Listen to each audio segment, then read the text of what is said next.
Riwruok mar Maendeleo ya Wanawake dwaro mondo mi piny owacho obi kod chenro mar konyo mine yudo tangi mag pi e Kenya mangima e kinde ma giwacho ni mine mathoth e piny Kenya pod bedo gi pek mar yudo pi maler.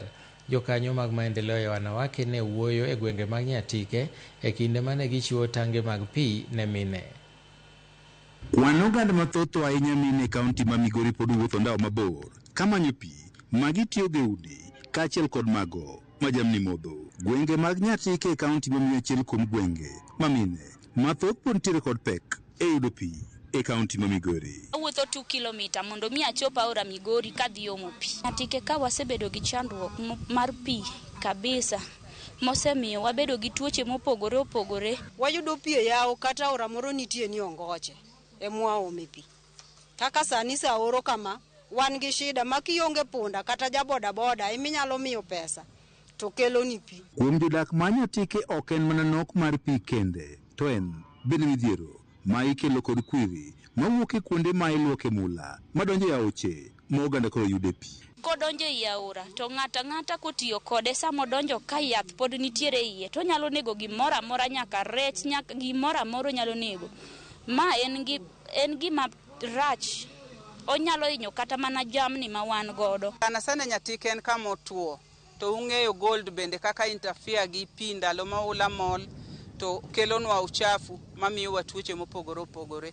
To ka wanyalo yudo pi mowuok malo, nyalo bedo gi ngima maber kabisa kaka joma mine. Mag sumgo ka koth ochwe to gimol gidhi e aore.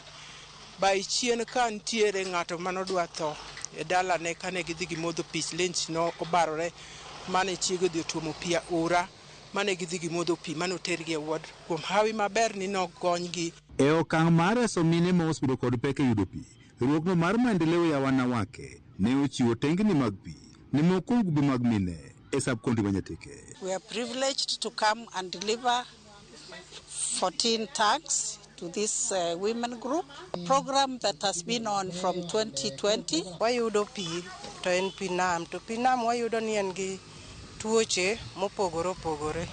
Miyo ka yudo tangi ni endi ni anyalo tiyo godo e yor pi modho to nyalo konye. Kata king'iyo town setup kata idok mane town kocha, pi ma ikelo mag taps ok gibi pile. Gin pi manyalo lewo, nyalo tieko kata samoro jumbe kata 2 adek pok ineno pi. Jokanyo riwruokno mar Maendeleo ya Wanawake ka otele kod jakeno margi Kenya mangima Susan Owino wacho ni mine Kenya mangima onti kod pek e yudo pi maler. Koro wan kaka Maendeleo watema mondo wane kaka wanyalo konyo mine e gino miyo wachako mondo mine obed kanyakla mondo giyudi kaka ginyalo nwang'o pesa mondo ging'iew go tangi. Giwacho ni thoth mine koro pod tieko seche mathoth e manyo pi, gino mamiyo ok giyud thuolo mar timo gigo eko manyalo medo nweng'o margi. So we are also encouraging the women to be able to save because, as you know, women don't have much money.